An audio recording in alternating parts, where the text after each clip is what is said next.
लोग कथा आज जो करने जा रहे हैं पुनः सुख सुधा सागर से ही जो कथा हम लोग सुन रहे थे जड़ भरत जी का, लेकिन थोड़ा सा कथा प्रारंभ करने से पहले कथा की महिमा को समझें ताकि कथा को हम श्रवण कर सकें, ग्रहण कर सकें।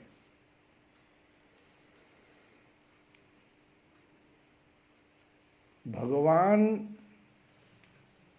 का निवास स्थान हर व्यक्ति अपने हृदय में बनाना चाहता है।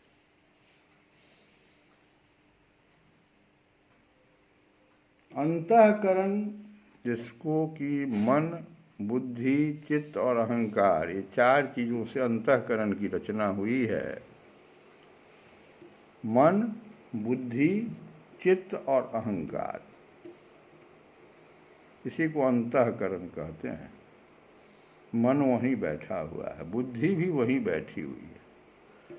क्रम उनका कैसे है बैठने का, तो हमने गीता में प्रथम पृष्ठ पर जो भगवान का घोड़ा सहित रथ को देखा होगा, जिसमें सारथी के रूप में भगवान विराजमान हैं, तो उसमें 10 घोड़ा को इंद्रियां कहते हैं। जो हमारे 10 इंद्रियां, 5 ज्ञान इंद्रियां और 5 कर्म इंद्रियां, उनको जो लगाम लगा करके पकड़े हुए है, वो लगाम सब जो है वो मन है, और उसको जो पकड़े हुए है वो बुद्धि है।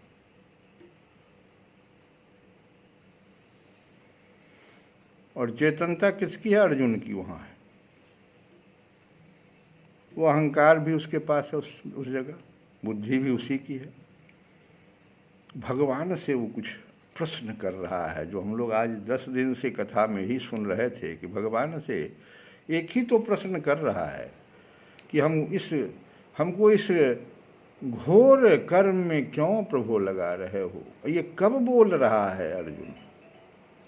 जब वह देखता है, जब जिस समय युद्ध के मैदान में आया है, तो भगवान से कहता है कि भगवान मुझे आप उन व्यक्तियों के बीच में ले चलिए युद्ध के मैदान में, कि हम ठीक से देख सकें कि कौन कौन लोग हमसे युद्ध करने के लिए उतारू हैं, किन किन से हमको युद्ध करना है।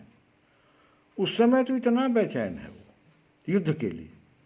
और जब बीच में भगवान ले जाते हैं, जब सामने भीष्म पितामह हैं, द्रोणाचार्य हैं, अश्वत्थामा है, और भी इनके कई मामा वगैरह और लोग हैं, सारे संबंधी कहो न, प्रिय से प्रिय द्रोणाचार्य के जैसा अर्जुन का प्रिय, भीष्म पितामह के जैसा अर्जुन अपना धनुष बाण नीचे गिरा देता है।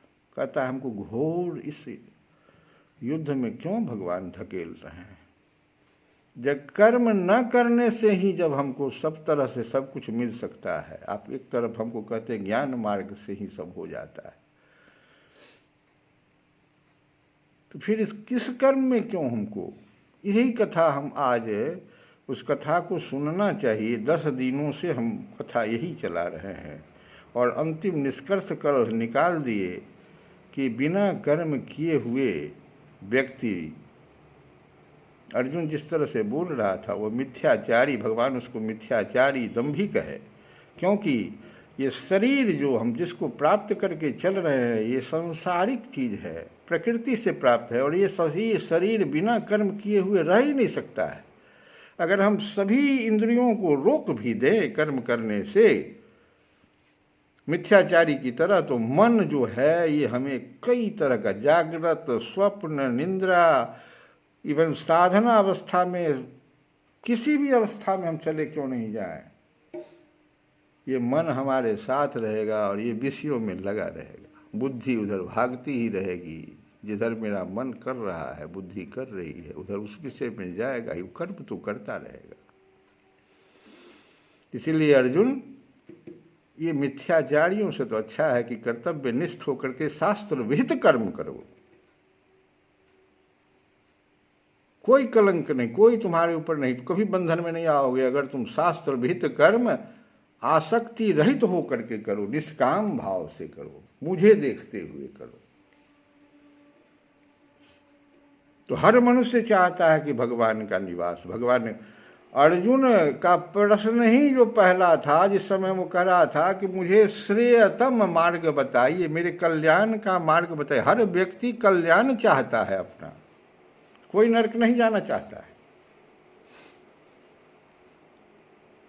और रामचरितमानस से अगर आप आइए तो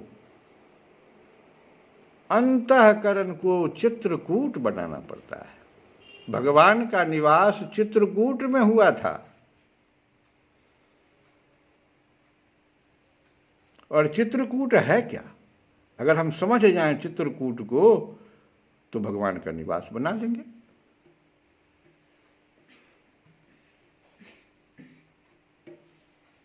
कहता है कि सुरसरी धार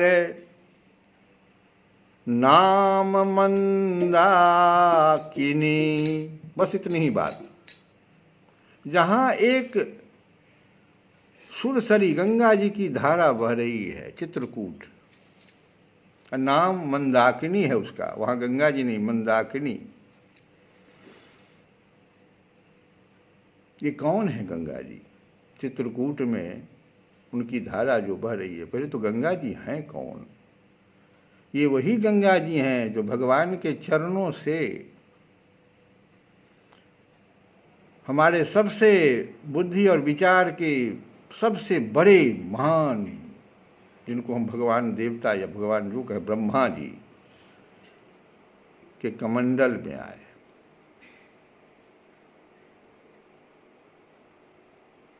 और वहां से भोले बाबा ने अपने मस्तक पर धारण किया।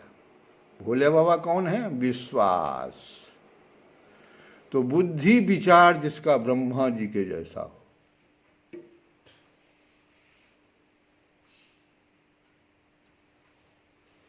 गंगा जी अवतरित हो रही है। देखो, चित्रकूट का निर्माण हम अपने आप कर रहे हैं, और विश्वास अपने मस्तक पर पूर्ण गंगा को ले ले, क्योंकि वो तो जो गंगा की धारा है वही तो जो राम कथा है, भगवान की कथा को ही तो मंदाकिनी का धारा, गंगा की धारा जो पवित्र, गंगा क्या करती है? पवित्र करती है। कथा क्या करती है? पवित्र करती है। किसको? बुद्धि को। बुद्धि कौन है? मन को भी जो कंट्रोल कर सकता है। ये मन कौन है? जो 10 इंद्रियों को कंट्रोल कर। देखो, गीता और रामचरितमानस, क्या सुंदरता है हमारे शास्त्रों में।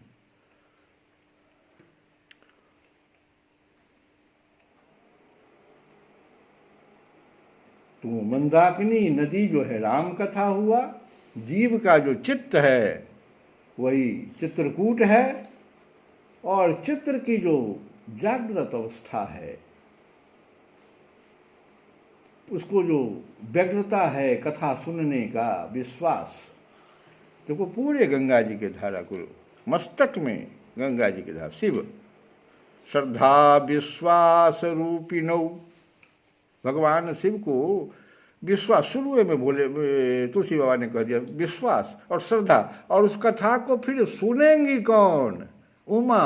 विश्वास नहीं, विश्वास श्रद्धा को वो कथा दे देगी, और उस कथा वहां से, उमा से वो कथा पूरे संसार में चला जाएगा। देखो कैसे भगवान का निवास बना दिए। तो इस चीज को अगर हम समझ जाएं, तब आज की कथा को हम समझेंगे कि वो जो राजा थे, सिंधु सौवीर देश का एक राजा थे जिनका नाम था रहुगण,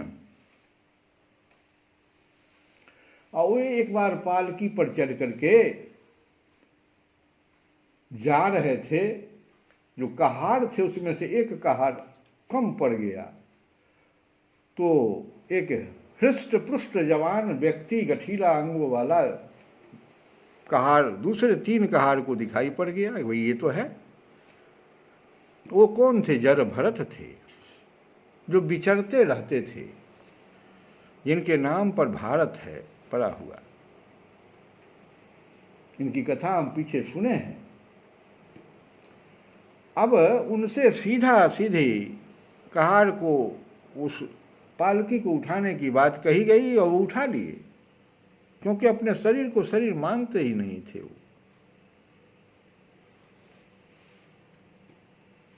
ज्ञानी थे, ज्ञान मार्ग में शरीर को, जो कि संसार का दिया हुआ, प्रकृति का दिया हुआ चीज है, उससे सबसे पहले मोह भंग हो जाता है।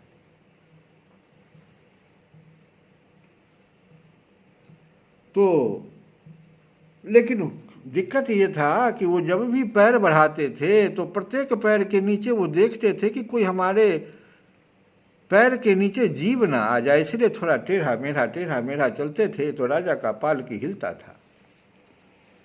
राजा ने पूछ दिया कि भाई इतना पालकी क्यों हिल रहा है, तुम लोग ठीक से नहीं चला सकते हो क्या? तो उसमें जो सरदार था उसने कहा कि महाराज मेरा कोई दोष नहीं, क्योंकि जान देख रहा था कि भाई राजा बैठे हुए हैं, ये तो प्राण दंड दे देंगे। इसलिए जो सरदार था कहा महाराज हम तीनों का कोई दोष नहीं है, ये चौथा जो आया है मुस्तंड अभी यही ठीक से नहीं चल रहा है। राजा ने कई बार आग बबूला होकर के भी और व्यंग कस करके भी जर भरत को समझाने की कोशिश किया। यहाँ तक कह दिया कि मालूम होता है कि तू सर्वथा प्रमादी है। अरे जैसे दंड पानी यमराज जन समुदाय को उसके अपराधों के लिए दंड देते हैं, उसी प्रकार मैं भी अभी तेरा इलाज किए देता हूं। राजा रघुगण यहाँ तक बोल गए, तब तेरे होश ठिकाने आ जाएंगे।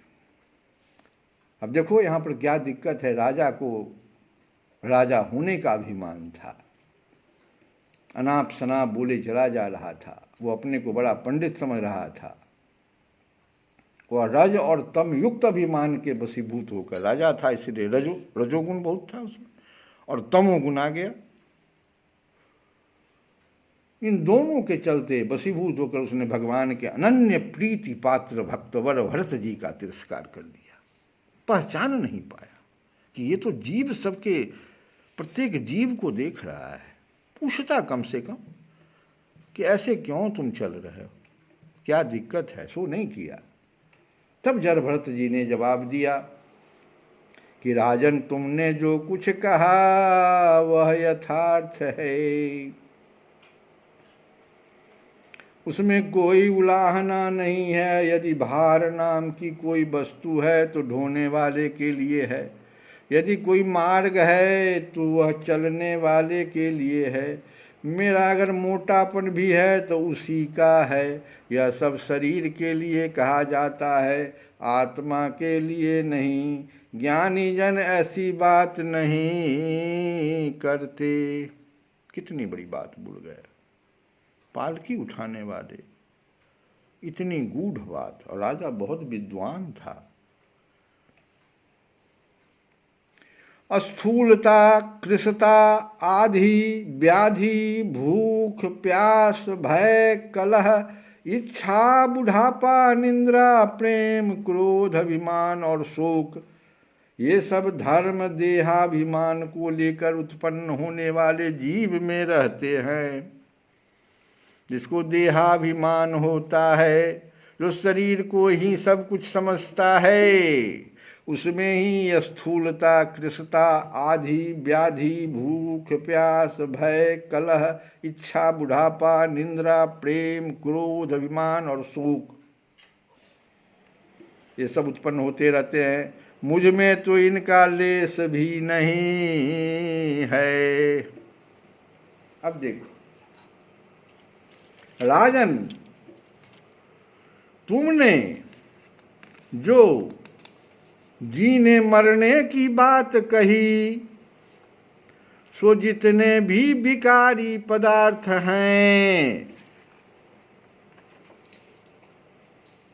यह मन वासनामय, विकारी पदार्थ का नाम सुनो, यह मन वासनामय है, विषयासक्त है, गुणों से प्रेरित है, विकारी है और भूत एवं इंद्रिय रूप 16 कलाओं में मुख्य है।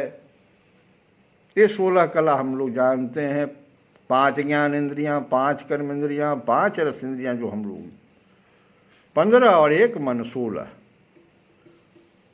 वो कला तो इसके पास है। यही भिन्न भिन्न नामों से देवता और मनुष्य आदि रूप धारण करके शरीर रूप उपाधियों के भेद से जीव की उत्तमता और अधमता का कारण होता है। यह मायामय मन संसार चक्र में छलने वाला है। यही अपनी देह के अभिमानी जीव से मिलकर उसे काल क्रम से प्राप्त हुए सुख और दुख और इनसे अतिरिक्त मोह रूप अवश्यम भावी फलों की अभिव्यक्ति करता है। मन ठगता है बुद्धि को, बुद्धि ठग लेता है चित्त में बसा हुआ जो आत्मा, वहां पर सबको अपने तरफ कर लेता। वही कर रहे हैं, संसार चक्र में छलने वाला है। एक बार तो छल लिया, बस हो गया। विषय का लालसा दे दे करके, और जब तक यह मन रहता है तभी तक जागृत और स्वप्नावस्था का व्यवहार प्रकाशित होकर जीव का दृश्य बनता है। इसीलिए पंडित जन मन को ही त्रिगुणमय, ये त्रिगुण रूप जो होता है, सत्वगुण, रजोगुण और तमोगुण, ये त्रिगुणमय अधम संसार का और गुणातीत परमोत्कृष्ट मोक्ष पद का कारण बताते हैं। विषयासक्त मन जीव को संसार संकट में डाल देता है। विषयहीन होने पर वही उसे शांतिमय मोक्ष प्रद प्राप्त करा देता है। देखो, ये मन दोनों क्रिया कर देता है।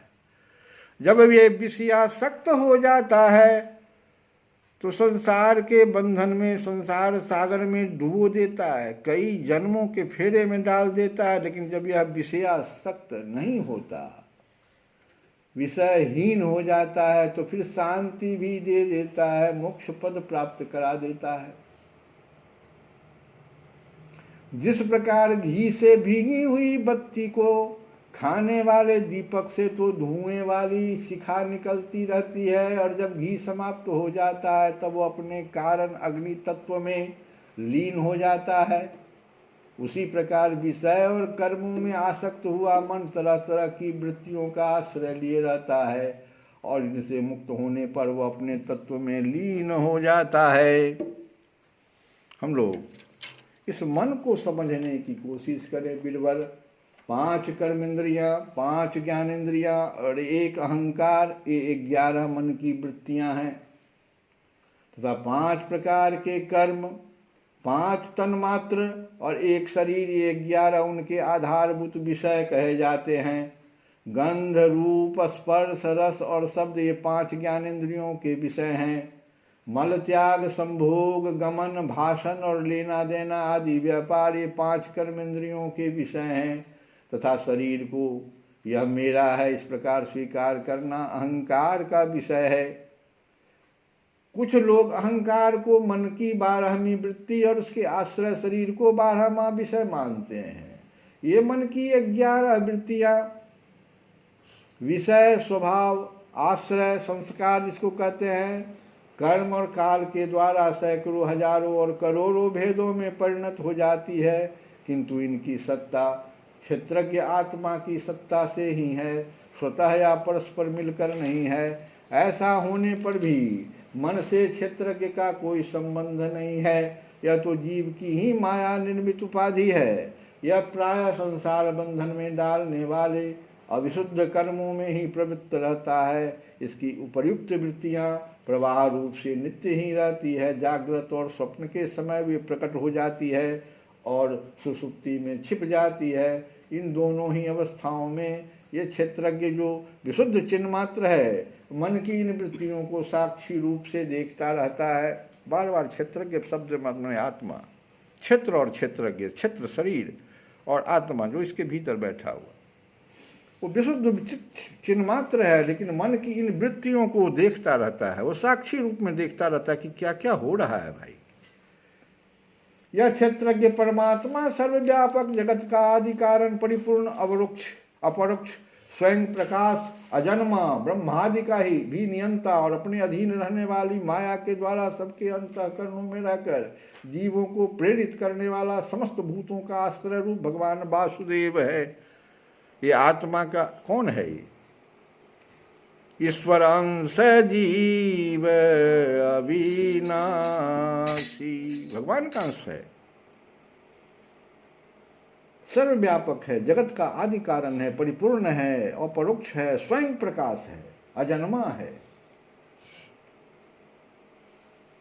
जिस प्रकार वायु संपूर्ण स्थावर जंगम प्राणियों में प्राण रूप से प्रविष्ट होकर उन्हें प्रेरित करती है, उसी प्रकार वह परमेश्वर भगवान वासुदेव सर्वसाक्षी आत्मस्वरूप से इस संपूर्ण प्रपंच में ओतप्रोत है। तो राजन, इतनी बात तो धारा प्रवाह जर भरत जी बोल गए, पालकी उठाए उठाए। अभी पालकी नीचे रखा कहाँ? अब कहते राजन, जब तक मनुष्य ज्ञान उदय के द्वारा इस माया का तिरस्कार कर सबकी आसक्ति छोड़कर तथा काम क्रोध आदि 6 शत्रुओं को जीतकर आत्म तत्व को नहीं जान लेता, और वह जब तक वह आत्मा के उपाधि रूप मन को संसार दुख का क्षेत्र नहीं समझता, तब तक वह इस लोक में यूं ही भटकता रहता है। क्योंकि यह चित्त उसके शोक, चित्त को चित्रकूट न बना दिया, उसको बना दिया, क्या बना दिया, क्या कहा जाए, क्योंकि यह चित्त उसके शोक, मोह, रोग, राग, लोभ और बैर आदि के संस्कार तथा ममता की वृद्धि करता रहता है, इसका घर बना दिया। यह मन ही तुम्हारा बड़ा बलवान शत्रु है। तुम किसको शत्रु मान रहे हो? तुम्हारा मन बड़ा बलवान शत्रु है। तुम्हारे उपेक्षा करने से इसकी शक्ति और भी बढ़ गई है। यह यद्यपि स्वयं तो सर्वथा मिथ्या है, तथापि इसने तुम्हारे आत्मस्वरूप को आच्छादित कर रखा है। इसलिए तुम सावधान होकर श्री गुरु और हरि के चरणों की उपासना के अस्त्र से इसे मार डालो। यहाँ तक जब भरत जी ने कह दिया, ऐसा तो कहना था कि राजा रघुवन तो सीधे पालकी रखवा करके और पैर पर गिर गए, भगवन। अब देखो राजा रघुवन, यहाँ से भगवन शब्द से उनका उच्चारण हो रहा है, जो कल की कथा में हम लोग सुनेंगे। क्योंकि राजा रघुवन बहुत बड़े ज्ञानी राजा थे, और सिर्फ उन्हीं के लिए राजा भरत, ये जर भरत जी जो है, उस तरह से चल रहे थे। एक शिष्य उन्होंने बनाया, वही राजा को बना लिया। आज भारत देश जिसके नाम पर है वो भरत जी। तो कान्हा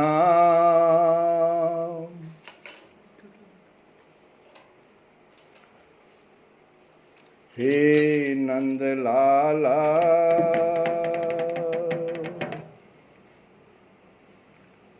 मैं का विधि मन समझाऊं, मैं का विधि मन समझाऊं। कान्हा हे नंद लाला,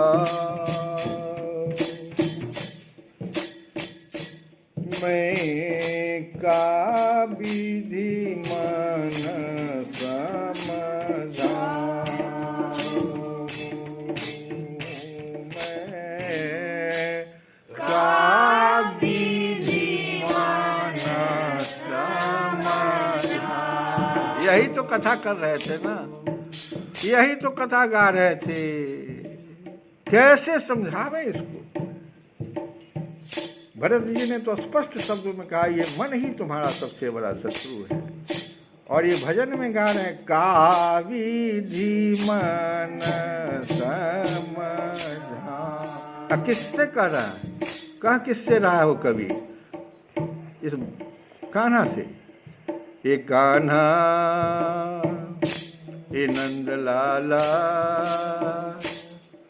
ये गिरधर लाला, मैं का विधि मन समझाऊं, मैं का विधि मन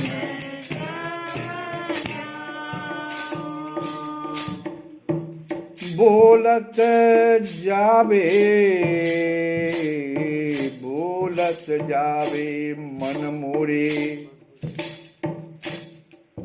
बोलत जावे मन मोरे। हे गोविंद हे गोपाल, हे गोविंद हे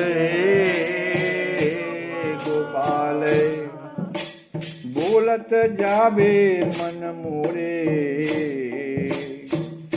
आप रोक न पाऊं कान्हा, आप रोक न पाऊं कान्हा, मैं का विधि मन समझाऊं कान्हा,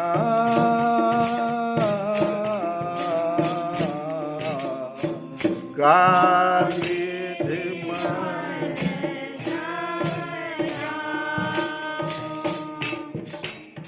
अरे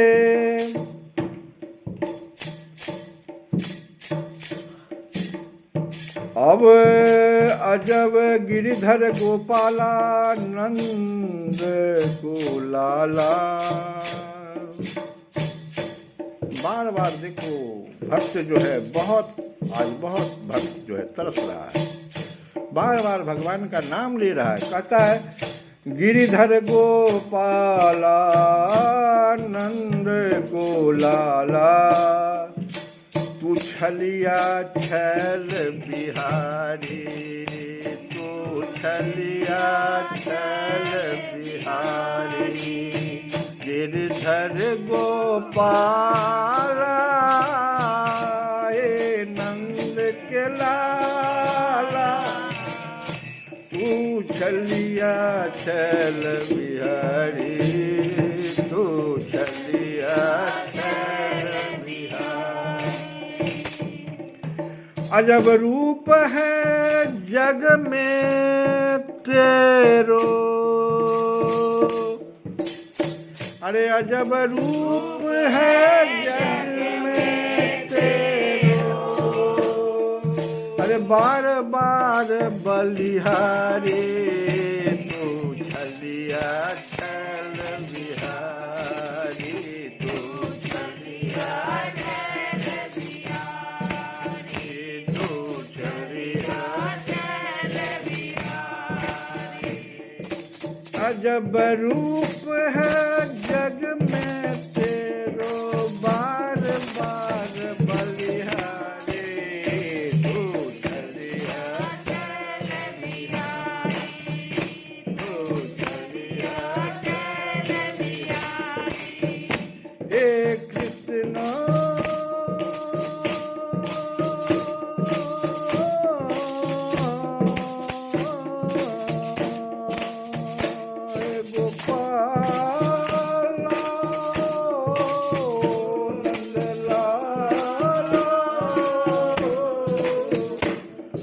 गिरधर गोपाल नंद के लाला, तू छलिया छल बिहारी, तू छलिया छल बिहारी, तू छलिया छल बिहारी।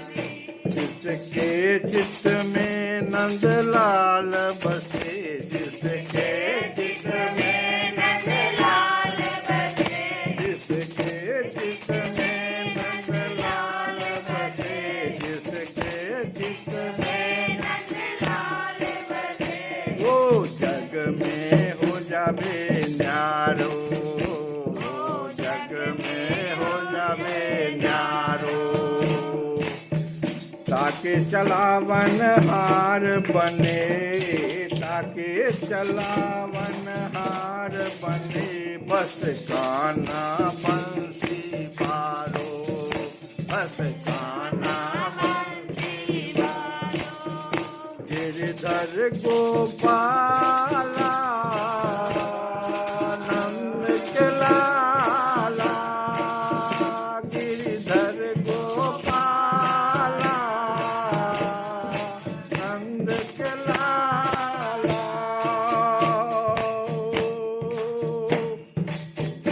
तू चलिया चल बिहारी, तू चलिया चल बिहारी, तू चलिया चल बिहारी। मैं का विधि मन समझाऊं, मैं का विधि मन समझाऊं, तू चलिया चल बिहारी, तू चलिया चल बिहारी, तू चलिया चल बिहारी। जय जय श्री राधे। श्री कृष्ण गोविंद हरे मुरारे, हे